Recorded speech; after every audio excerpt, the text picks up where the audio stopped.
Hello, and welcome to Outer Spaces, a podcast dedicated to empowering designers and contractors in the outdoor living space. Through this show, we hope to create a powerful resource for you, someone who is trying to grow their company but might not have all the tools and processes to do so. On Outer Spaces, we are passionate about breaking the chains of small mindsets and helping contractors just like you take control of their businesses and their lives. My name is Joshua Gillow. And I'm Dwayne Drawn. Through our 40 years of combined dirt under the nails experience, we look forward to sharing tips, strategies, and other contractor success stories here on the Outer Spaces podcast. Without further ado, let's get on with the show. Hello and welcome back to the Outer Spaces podcast. This is your host, Joshua Gillow, alongside Dwayne Drawn. What's going on, Dwayne? What's going on, my man? It's still the same old bullshit. I had to cancel 2 flights this week, and the weather just won't let it. For some reason, we're just getting rain out the ass this year. Like, I'm not complaining because the earth needs it, but it's just crazy, man. It just will not stop. Yeah, I guess it's better than what's happening out west with all that heat, man. They're getting cooked out there, so I guess I'll take the cool and wet. Same here in Pennsylvania. It's been just nonstop, but it's summer, right? This is what happens in the summer. I just need to start training for my IFR. That's instrument flight rules. Yeah. Where I can fly in the clouds, because that's all we seem to be doing right now. We can't even fly in the pattern. Like, the clouds are that low. Or you can go get certified as a scuba diver, and then you can forget all this weather shit and just go underwater. And then there'll be sharks. Even knowing me, there'll be sharks trying to chase my ass, you know? Yeah. I've already swam with sharks. It's a lot of fun at night. It's really freaky as hell, but it's a good time. But anyway, so today, guys, we have a special guest, on board with us here, Mark Rodas from Perfect Paver Company. You know, we've known Mark now for a couple of months, and Dwayne and him go way back, which I'm sure we'll hear lots about here coming up. But, you know, we thought we'd bring him on the podcast because he's done something that a lot in our industry, a lot of people I'm sure have thought about. I know I have in the past, but he's done it on a massive scale and doing an incredible job. He's killing it, right? So he's taken his focus from a hardscape installing company to a hardscape maintenance company, both commercial and residential, right? And he's got a couple locations across the country. And it's really an awesome business model that he's created. I wanted to bring him on the show to talk a little bit about how he made that transition and to just to hear about some of the struggles along the way and the things that he's found. So without any further ado, Mark, welcome. How you doing? Hey, thanks, guys. Thanks for having me on. I'm doing great. I appreciate the opportunity to chat with you guys about it and tell the story. Absolutely. So I think we'll start right out in the beginning. You both know each other, and I didn't know that until Dwayne and I were at a conference in Fort Lauderdale this winter, and then Dwayne's like, "That's Mark. I haven't seen Mark in years. He's my nemesis." No. Say it right. That's okay. Fucking Mark. That's fucking Mark. Say it right. That's fucking Mark. All right, so I'm going to let Dwayne, you and Mark, since I'm kind of the side guy here, I'm going to let you talk a little bit about how you knew each other in the past, and then we'll get into the meat and potatoes here. So go for it. You know, I'll just go with it. Mark and I have to say, what I got about it, that meeting, I feel like we raised each other. Like, we battled, you know what I mean, in this industry. And it was like, okay, what's Mark doing? What's Dwayne doing? What's Mark doing? What's Dwayne doing? And because of that, I believe we separated ourselves from a lot of the other companies in Columbus, Ohio. I mean, we really soared in the amount of work we were doing, the volume we were doing. It was insane. And it seemed like our marketing, we were right beside each other. So I would show up at a job site, and Mark was already there, or I was already there. And then I would see how many jobs I can steal from him. He would see how many jobs he could steal from me. I was actually at a client's house one day, and he said, Mark said if Dwayne's here, he's going to lower the price. So he picks up the phone, and he calls Mark, and he says, well, if Dwayne gives the price, I'll be $200 cheaper. You can hear Mark. And it's like, it drove me insane. But at the same time, like at the time, I had emotions. Fuck this. I'm sick of this. But as I grew up, I realized like I wouldn't be here today if it wasn't for this guy really in this industry. So we really pushed each other to excel to the top. It's freaking awesome. Yeah, it is awesome. As you're explaining that story, I was thinking about, you know, one of the things we compete in a lot is our website and our presence that we had on search engines like Google and Yahoo and whatnot. I can't count how many times I would go to Google in a day and type paver patio, Columbus, Ohio, enter. Paver patio, Columbus, Ohio, enter. And I'd be like, yeah, I'm number one. Then tomorrow I'm like, Dwayne's number one.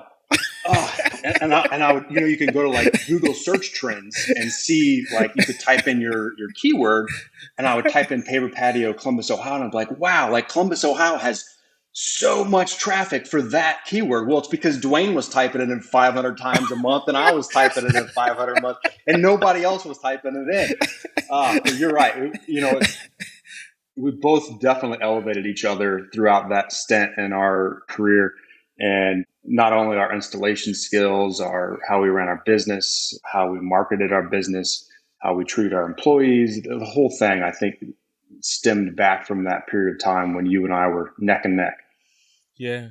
I didn't even, to keep it real, Mark, I didn't know anything about like Google search engines and stuff like that. But when I kept seeing your websites pop up, I started studying and reading and learn as much as I could. And one of the complaints that I would always have is like, fuck, Mark knows this. I used to come home, Mark knows this. I don't know this. Mark knows this.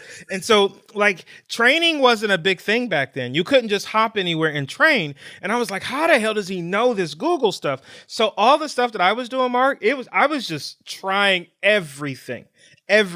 I would keyword it every night. Like it was just a total shit show of me trying to figure out how to even stay close to where you were. Cause you knew it. Cause you were all over. I mean, you were outside of Dayton beating me in Columbus. Yeah. I think for those, maybe we didn't explain it too well, but Dwayne and I both had patio businesses, hardscape businesses, back in the like 2008, 2000. This is about that time frame, wasn't it?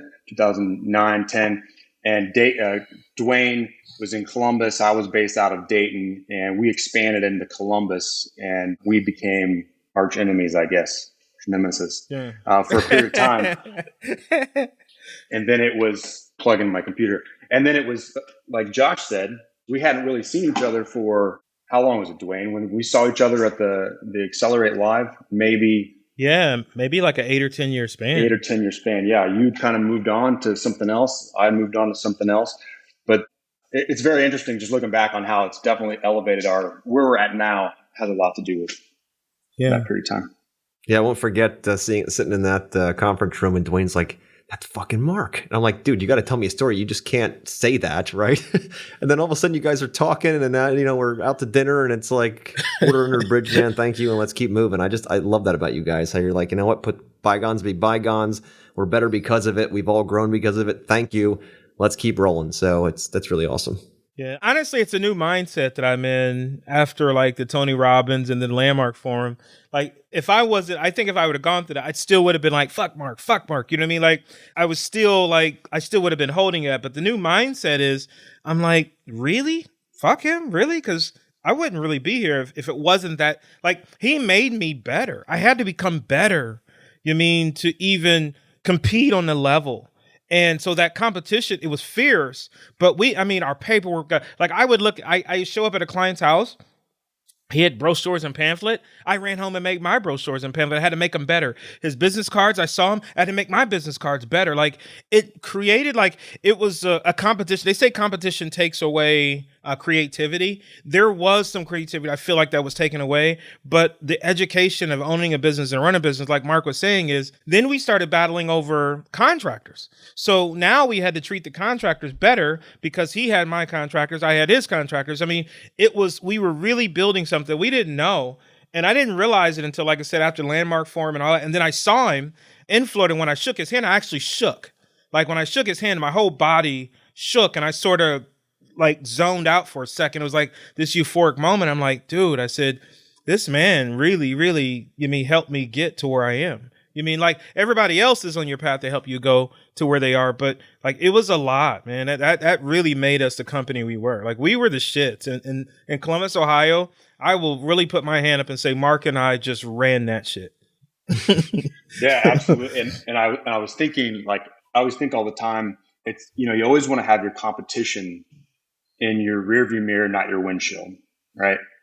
And with you, it was like, I was always looking over and through the window, like you're right there in the car next to me. I'm like, like you're neither. So yeah. So that's awesome. So Mark, how did you get started in paver patios in general? Like, did you come from this world? Is this something new to you? Like when you first started back in Ohio? Well, that's like a whole podcast, a whole story of how I got into it. So I know what we're trying to talk about, so I'll keep that short. But basically, I started out as most of us do in this industry, and that's cutting grass. A buddy came to me one day and he said, hey, my brother gave me his lawn care business. I don't know how to run a business. Will you cut grass with me? And I was like, sure. So we cut grass. That was a lot of fun. I was like 18 or 19 at the time. And I started reading like the trade magazines and stuff like that and started to see in the landscaping. So I became more interested in the landscaping. That eventually went into hardscaping. Started our first hardscape job and realized I have no clue what I'm doing. So we were great at cutting grass, decent at doing landscape, terrible at putting in pavers, and saw the writing on the wall that this was, financially, this was not going to last. So I had a company recruit me, and I won't say who the company is, but the gentleman that recruited me was like the grandfather of pavers. It was like that, he's the one that helped create the ICPI. He brought in concrete pavers to the United States. So I worked with him for like 5 or 6 years and was kind of classically trained how to install hardscapes. And after about that period of time, I went out on my own, kind of with the knowledge of not only the business side of it that I learned in that experience, but also, how to correctly install hardscapes. And that's when I started my own installation company. And that was like in 2006. And that led up until which I still run that business, but it's not we transitioned a lot of our people from the installation over to our now repair, restoration, maintenance business. Mark, I got a question though. On Two Brothers Brick Paving, who's the brother? Everyone's the brother. Okay. Because I always wonder, I never saw your brother. Who's the brother? Yeah. So good question, actually. When I started the company, it wasn't intended to be a full business. It was like a side gig. And I was working for this contractor that I was telling you about. The guy that I originally started working for, who owned the company, sold out. And so I was no longer working for him. I was working for the new owners. And it just wasn't jiving. My brother was working for that company as well. His name's Greg. He's got a tremendous amount of hardscape experience. And I left that company. I got into sales and internet marketing and did that for a couple of years. And my brother called me up. He was getting laid off because it was wintertime. He's like, hey, why don't you do this internet marketing thing? Put us up a website or something, and let's see if we can get a couple of jobs for me to do on the nights and the weekends. You sell them when you're not at work. I'll put them in. I'm like, you know what? That sounds like a great idea. And I called him back and I said, hey, I want to put up a website. We have to have a name. What are we going to name this thing? I don't know. Let's name it Two Brothers Brick Paving, right? This is not supposed to be, this is not we weren't thinking big. And so we named it Two Brothers Brick Paving. His name is Greg. And we started out where basically I was, selling the jobs. He was installing them. At the time, I was actually doing copier sales. So I was, knocking door to door, selling copiers during the day, doing internet marketing at night, learning everything I could. And then on the weekends, I would sell patios. He got into a bad car accident about 2 years into this, and he was in the hospital for a couple of months. And so at that point in time, we had $250,000 in signed contracts that we had to fulfill. And so I had to make the decision, am I going to take this leap and turn this into a full-time job for me? Or am I do I just shut it down? And I inevitably made the decision, I'm going to do this. So quit my job, put my work boots on, and went back to work and made it happen. But yeah, to answer your question, his name's Greg. He actually works now. He was working for a bridge builder, building bridges. He works for the union. And just this year, he actually decided to go back out on his own, and he started his own paver installation company. So I'm really excited to see him get back into it. I know that's where his passion is, and see him succeed in that aspect. That's awesome. So Mark, what are you truly passionate about? I know you've obviously started out with copier sales. You've gone through, landscaping and hardscaping and now into the maintenance side. What really drives you? What's your passion? Well, I have a lot of passions. If we're talking about professional passions, or we're talking about, spiritual or family passions, they're going to be different answers depending on specifically what you're asking. But from a work standpoint, a professional standpoint, everyone always asks me your energy levels through the roof, what drives you? And I'm like, well, maybe it's money, maybe it's this. But I think as I've matured, I seek fulfillment, my personal fulfillment. When I feel whatever I'm trying to be fulfilled in, whenever that happens, that's the ultimate high for me. So that's a moving target, right? And when I achieve fulfillment, I set a new level fulfillment. But I would say ultimately my passion is whether it's whatever I'm doing, it's, that I'm being fulfilled. That's awesome. That's really cool. It's super important. I know I came along that same journey where I was kind of lost for a while for most of my life and realized through UPW that fulfillment is what I was missing, right? It's filling that bucket and making sure that, because when you're fulfilled, you can fulfill others.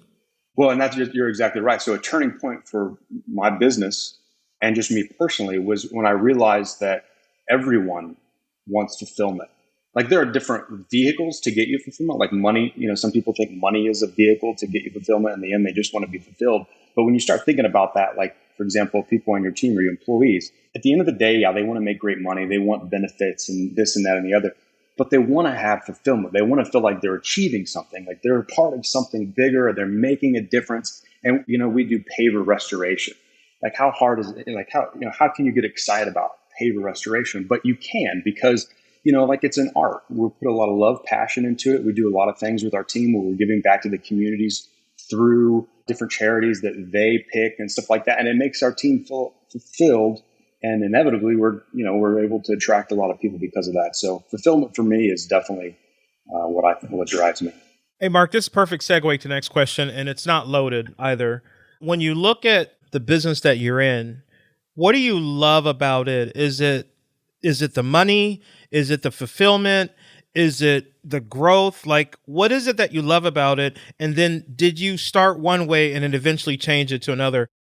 Well, so the reason why I got into the business was because I started to see the writing on the wall, like maybe back in 2013, that this industry is growing exponentially because of the demand, but the demand is being created in an unhealthy way, I feel like. Manufacturers like to make products look like anyone can put them in. If anyone can put them in, their market grows. In addition to that, getting into the hardscape industry is one of the least expensive businesses to get into. You need a shovel, wheelbarrow, and a business card. You could rent a truck. And so there are all of these businesses popping up, which is great. I love to hear that the industry is growing, but there's no one training these people. They're going just like I did. They cut grass, and then a customer says, "Hey, can you put in a patio?" And they're like, "Yeah, I can put in a patio." And they go to YouTube and they watch it. And so anyways, I started seeing like this trend of projects being built incorrectly. There's no cities given permits. There's no building codes. There's no standards of how these projects need to be built.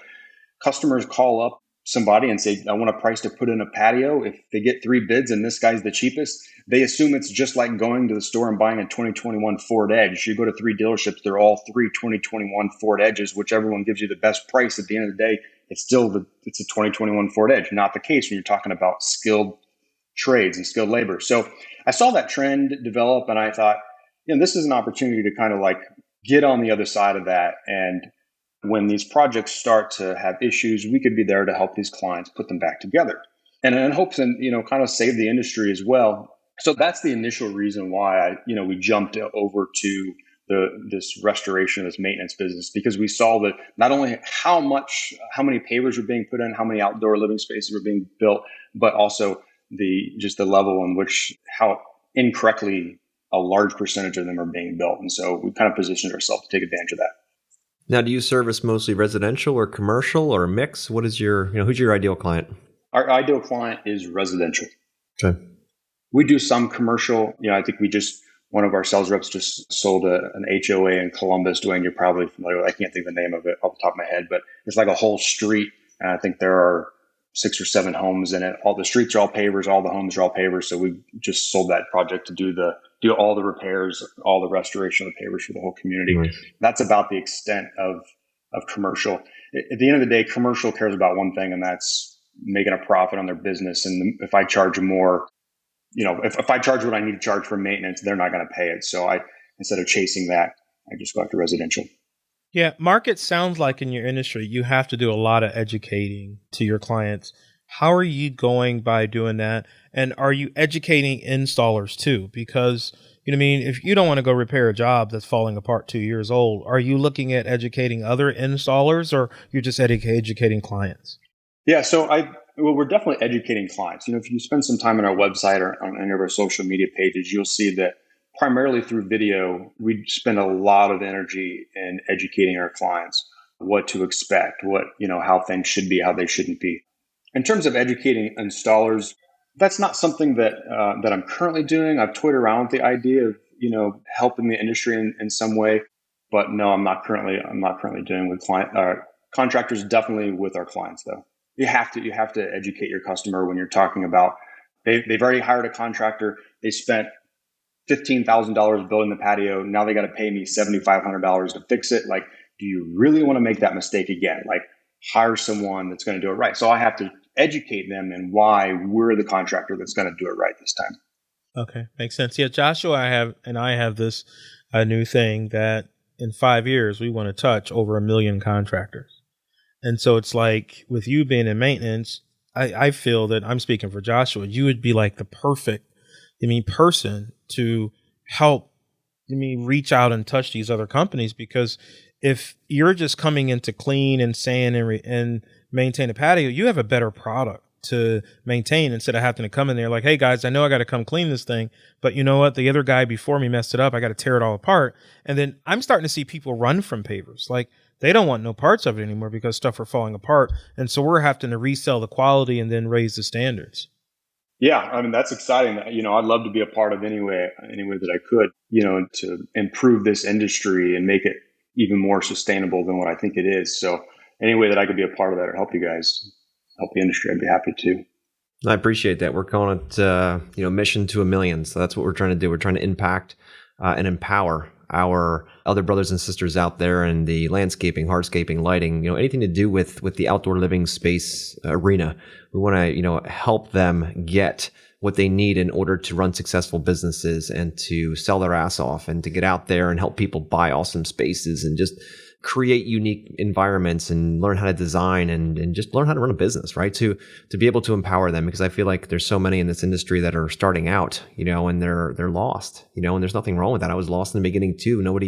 Not many in our industry go to business school first, and then they go to get a degree for their, to lay pavers. And then next thing you know, they're out there doing it. And they're like, that doesn't happen in our industry. Most of the time it's either an accident, they end up in this industry, or they started as a hobby and become something more. So we want to be able to help and support them throughout their journey so that the entire industry raises, so that we can all raise prices, that we can all take vacation, that we can all rise together. And that's really the bigger picture of it all. So we like big goals here at Yes Express. So we said, why not go after, the opportunity in the next, 5 years to impact 1 million people. So we're super jacked about our focus with that. And anything you can do to help on that and would be fantastic. So now, as far as throughout this, you've made the leap from the paver installing side to the paver maintenance side, the hardscape maintenance side.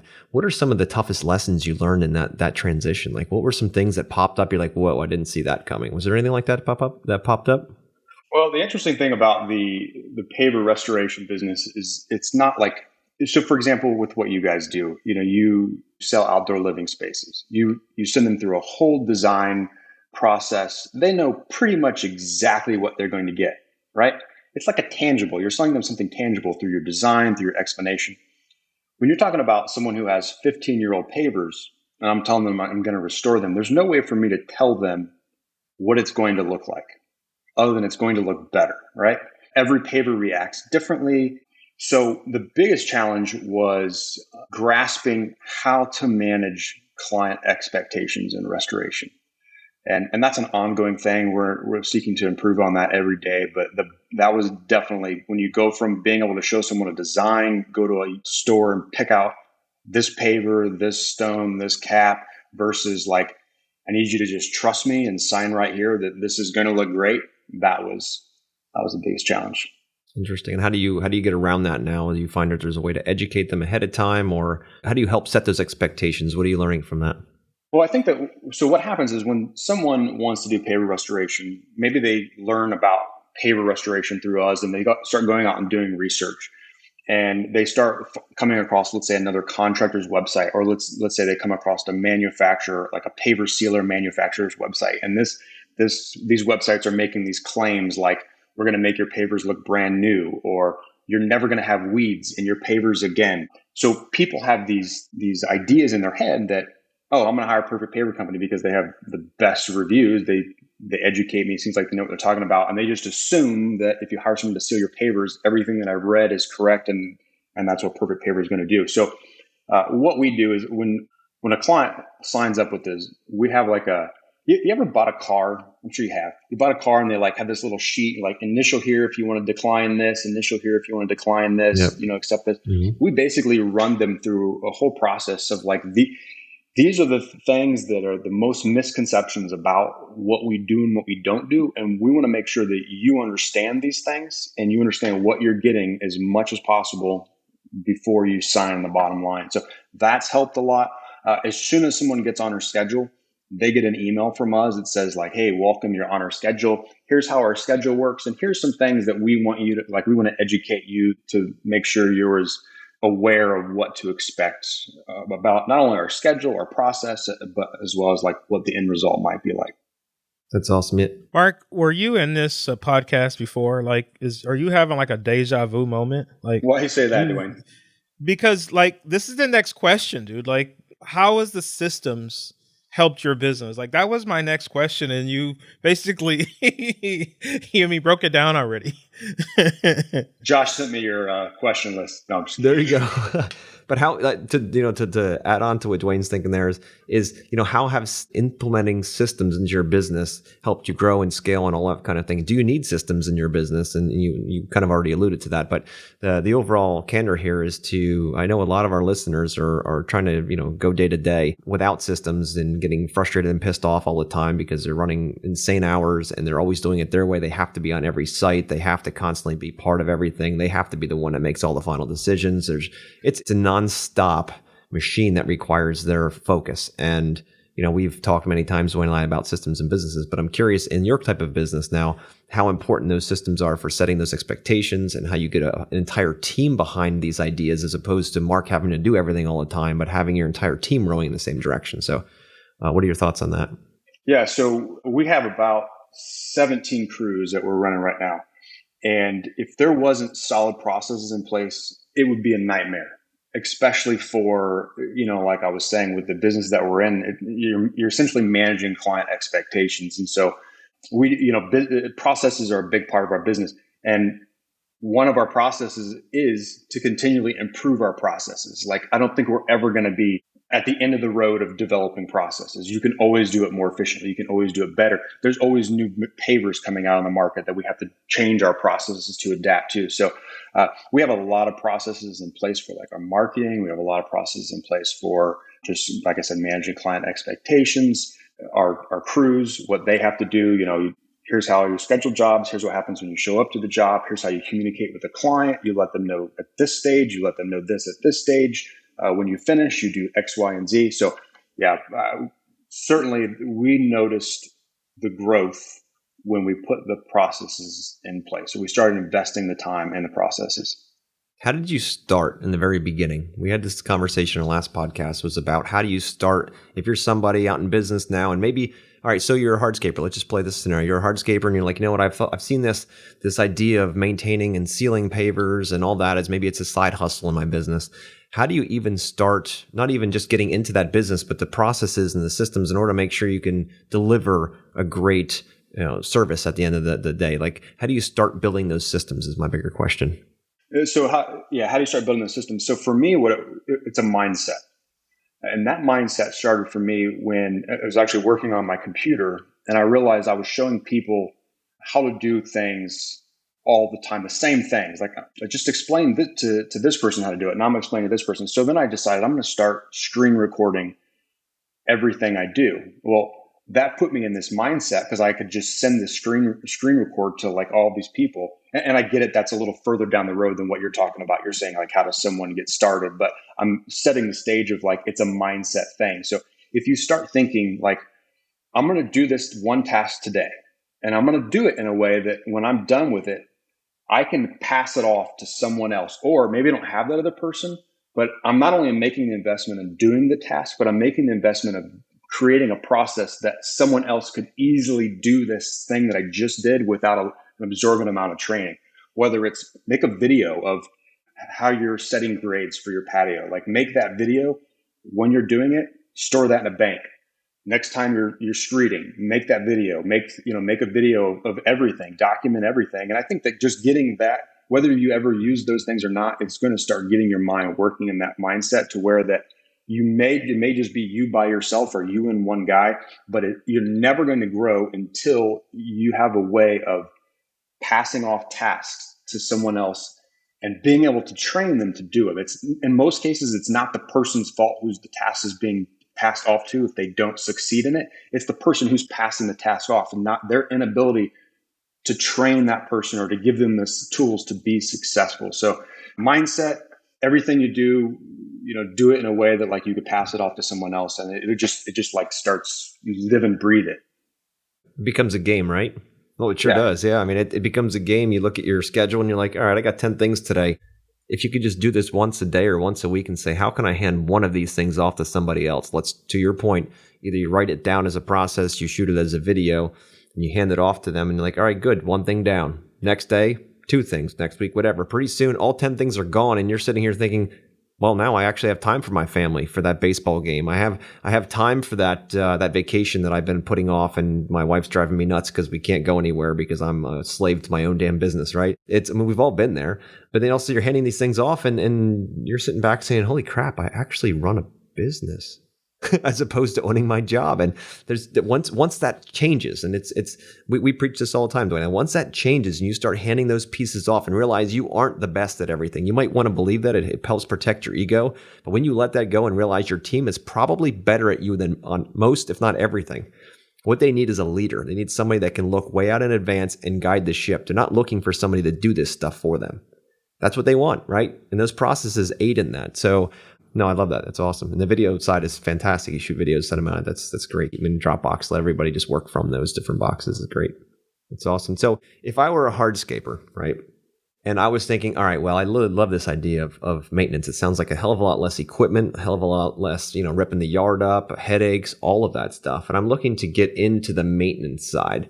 What should I consider? What are 3 things I should consider before making that transition? What are things that maybe some blind spots or things that you weren't thinking about when you moved over that could potentially snag them or hang them up? That's a great question. I think that if you're going to do it, you kind of have to like go all in. What I noticed when I first started is we were kind of teetering between both businesses, the installation and the restoration business. And I kind of had guys like bouncing back and forth. And it's like when the sun's shining, you got to be sealing. But at the same time, Mrs. Smith's calling you saying like, okay, it's rained for 3 days. Why aren't you finishing up my patio?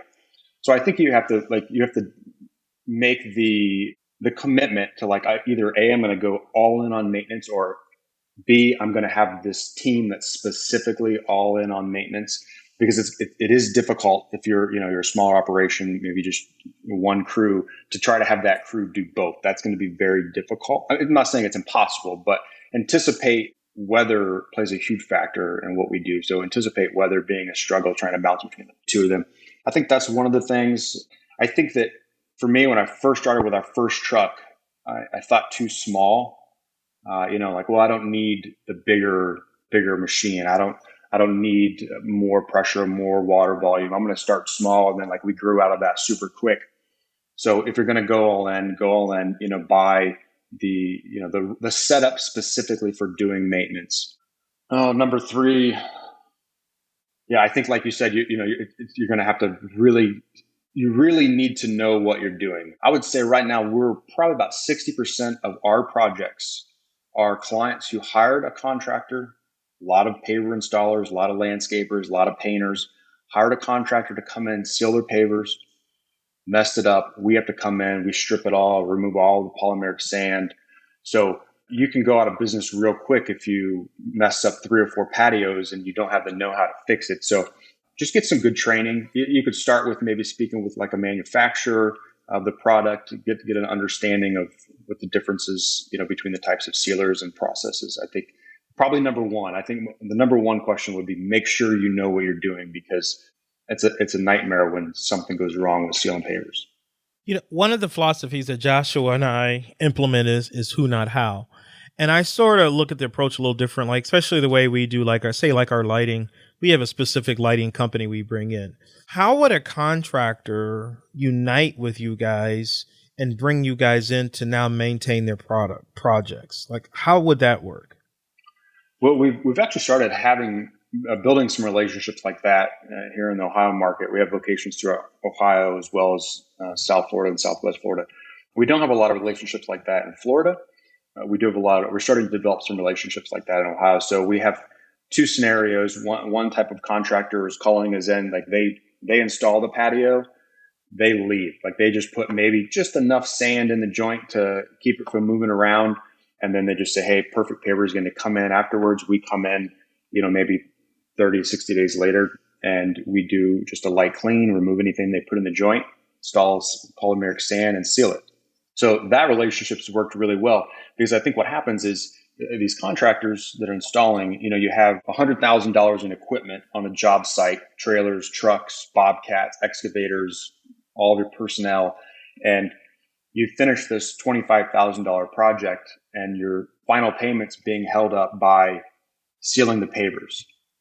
So you leave, you go over, you start the next project, you're making good progress on that. And then the other client starts calling you like, hey, aren't you going to seal my, so you have to take this $150,000 worth of equipment, all this personnel over here and seal this project. So we think it works great. I think the contractors that we're working with really appreciate it. They just finish the job, pass it off to us. We take care of it. And we don't actually work through any contractors because of the expectation that we have to set with a client. Like what we found is if we give all this expectation to the client, to the contractor, they never give it to the client, and then the client ends up unhappy. So if we're going to work for your client, don't worry, we're not going to steal them, but we're going to be in communication. We're going to be in control of expectations. The other type of scenario with a contractor is where they just, they get clients that call them up. They want a patio fixed, or maybe they're not even a client of theirs. Maybe they're just someone who calls them off the road. Hey, I got a small little project I need to repair, or I need my pavers cleaned and sealed.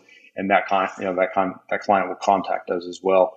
So those are the two kind of scenarios that we've started, relationships that we started developing with contractors. I think it works really well. If you're not in the paver maintenance business full on, where you have crews doing it start to finish, it's hard to make money on it. And I don't mean start to finish. I mean full in, like every day. If you're trying to just dabble in it, it's not a super profitable business. You have to be all in. Yeah, that seems like a good scenario, is to get with these contractors and sort of educate them. And then just like how I use my lighting company, and I bring them even lights up under the caps, like they install all that stuff and we go and they design everything. That's pretty dope to do it that way. That's cool. Now, yeah. Mark, so if I'm a contractor, even a homeowner at this point, when do I know to call Perfect Paver Company? And what I mean by that is, if I had a project put in, it was installed incorrectly, things are failing, the steps are failing, the pavers are sinking, whatever it might be. How far in the maintenance side do you go in the repair? Is there a certain point you walk away and you're like, look, dude, like this thing it needs to be completely cleaned off and start again? Like how deep do you go from the maintenance side, where you're like, I'll take on this, but I won't take on that? Where's that line? There's definitely a line there. And we get those calls a lot. We have done rehab projects that cost more than the original installation. And it's not because it's primarily because the original contractor didn't charge enough. The client's like, this is more than, this is $20,000 to repair this. I only paid $20,000 to put in. I'm like, well, you got a $40,000 deal. It should have been $60,000. My 20 plus his 20, you're still 20 ahead. Yeah. But there are definitely, I would say 20% of the people who call us, like for example, in our Ohio market, just no help. Like you need to start over. Yeah. This question is going to sort of flip the gears a little bit, and it's wild that we're even here. Like this is even a special moment just to even see you here. Just when I look back, even the energy that we had together and how we worked hard, it's like the grown up selves of us is now looking at each other and we're all helping each other. It's just such a very special moment.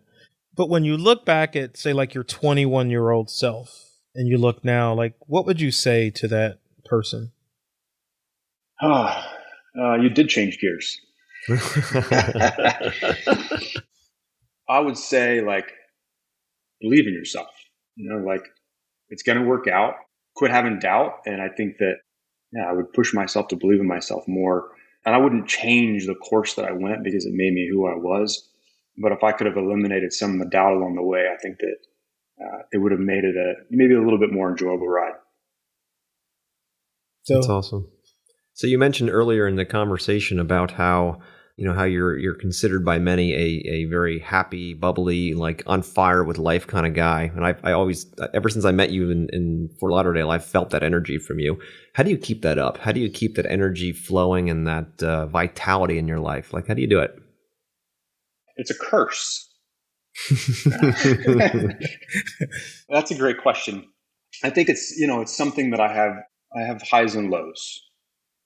I go through these moments where I'm at the peak, I'm just like, this is exactly where I want to be, tons of energy. And then I have these moments where I'm not. And I think it's because when I get in those moments where I'm not, I'm able to recognize it and I do things to get back out of those modes. So I think you have the option of when you get like down or a little lower energy, your brain kind of starts thinking of things like in a depressing kind of way. And if you just like, snap yourself out of that and like, whether it's, I got to go on a walk or I'm going to hop on the Peloton bike or I'm going to read or I'm just going to like spend some time with my family, something like that. I think is how I kind of snap myself back out of that. But it's work to stay in that mindset, like to be a high energy.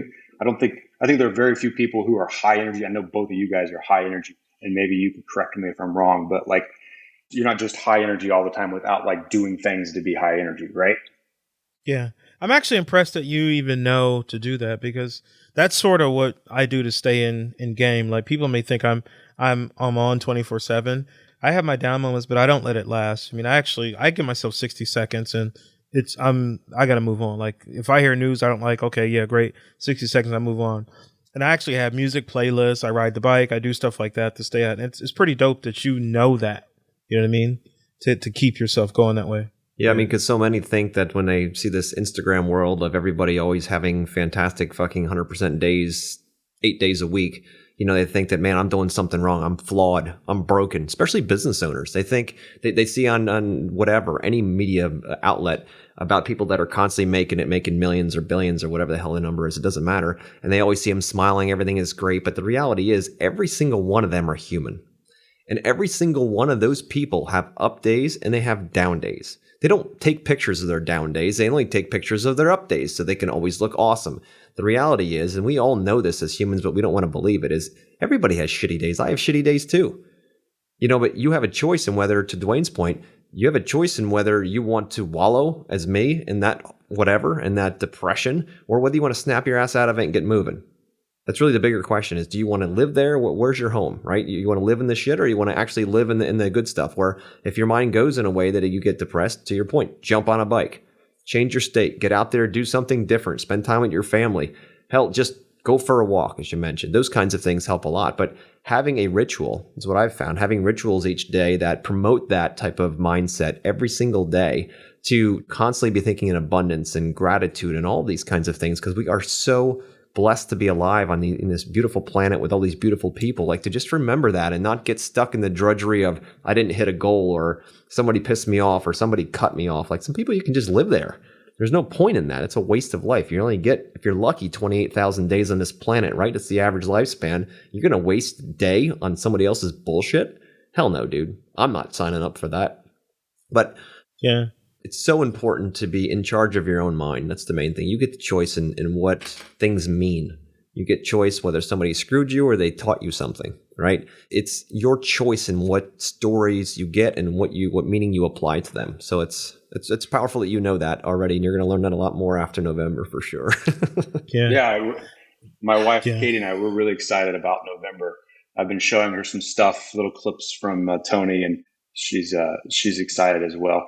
Touching real quick on what we were just talking about, I think when someone is able to like appreciate their flaws, like embrace your flaws and realize like who I am and the story of my life is great because of like the flaws, the imperfections. That's what makes it great. If someone just has this like even kill kind of normal, no peaks, no lows life, like who's going to watch that movie, right? Who wants to listen to that story? Like I want to hear the story about the guy who like he came from nothing, right? And he had everything working against him. He had these health conditions. He had this, he had that, and he was able to get where he is now. It's not where you at that counts. It's the journey, where you started, where you are now. That distance is where success is measured. So we all start at different places.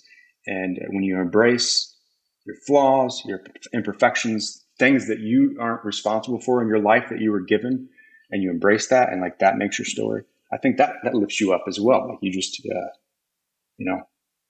makes you feel good every day. Before we wrap this up, I want to read this real fast. And I actually shared this with Joshua this morning. It's by Mel Robbins. Wealth is a state of appreciation, not money. If you have scarcity around money now, you're always going to feel that way no matter how successful you become. Abundance is a mindset, not a dollar amount. You must have gratitude for the things that you have now, and everything else will feel like abundance. That's exactly sort of what you just said. Yep. Mark, what I want to do is I want to end with I want to say it's a beautiful thing to talk. I know I said it several times.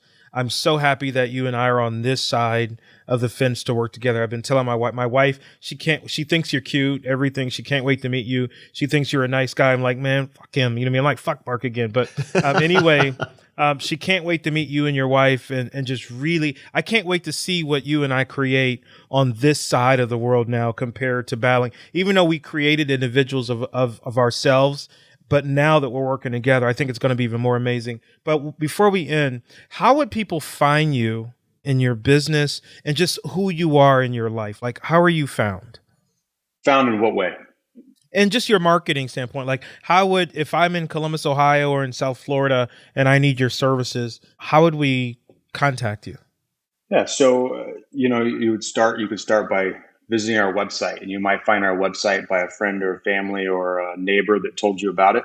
You would find us on YouTube. We brought on a full-time videographer / storyteller this year. And that's been a lot of fun. It's enabled us to highlight a lot of all of what our team's doing. But you could find us through our video. You could find us on social media. We do a lot with our social media presence. You see our trucks down the road. You could call us on the phone. You could Instagram us. You could email me, mark@perfectpaverco.com. How about that? Is that where you were? Yeah. What's your website address or your website URL? Yeah, it's perfectpaverco.com. Perfect. Awesome. That sounds good. Yeah. Mark, before we pop off here, let me hit this one real fast. Go for it. I was working with a client a couple weeks ago. I think I sent you guys both the text, but it's just funny as hell. I was working with a client a couple weeks ago and I was explaining to her about polymeric sand and things like that. And so in order, it's like I'm telling you, and I'm the professional, but she wants to get more information on it. So she does some YouTube searches. And guess whose video she finds? Mark's video explaining. And back in the day, I would have been like, fucking Mark. And then this time I'm like, yeah, that's my boy. So then I turn around and I send her the photo of when we both took the picture in Florida, like, yeah, that's my dog. But that's funny as hell that, you know what I mean? That's that awesome. You still control the freaking airways on Google and YouTube, even now to this day, dude. You're the man, bro. Oh, thanks, Dwayne. Thanks, man. So, Mark, is there anything else you want to say to our listeners before we wrap up? Any other little nuggets of wisdom? No, I don't think so. I think that we've shared a lot in this hour. Has been an hour? I think that if you want to venture in the hardscape, the maintenance business, and you want some advice, reach out to me. Shoot me an email, and I'd be happy to answer any questions that you have. And also, we're looking at expanding a lot. We started out in Ohio, we expanded out in Florida. So if there's any of your listeners who, would want to be a partner or in any facet, we're completely open to any, there's no rules on how that partnership might, exist.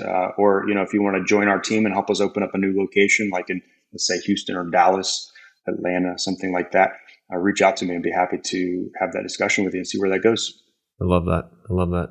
We can all work together to all rise. That's the beauty of it. And you guys are awesome. Thank you for coming on here. It's been a pleasure chatting with you. I've learned a lot. And so we'll wrap it up here. And again, if you guys have any questions for Mark, you can reach out. He gave you the email address and also maybe a possible business opportunity there too. So don't be afraid to reach out to him and see what he can do. And you guys can work together to create something beautiful. So Dwayne, any last words? I see you smiling over there. No, it just sounds like I hear a franchise opportunity. That's what I hear. I'm hearing the bells ringing. Said no rules. I love it. Yeah. I love that. And we'll go flying one day, Mark, too. We'll go flying one Let's day. go. We'll make sure we'll pull that off. I'm game. My logbook's getting empty. I need to log some time. See you guys. All right, have fun. Thanks.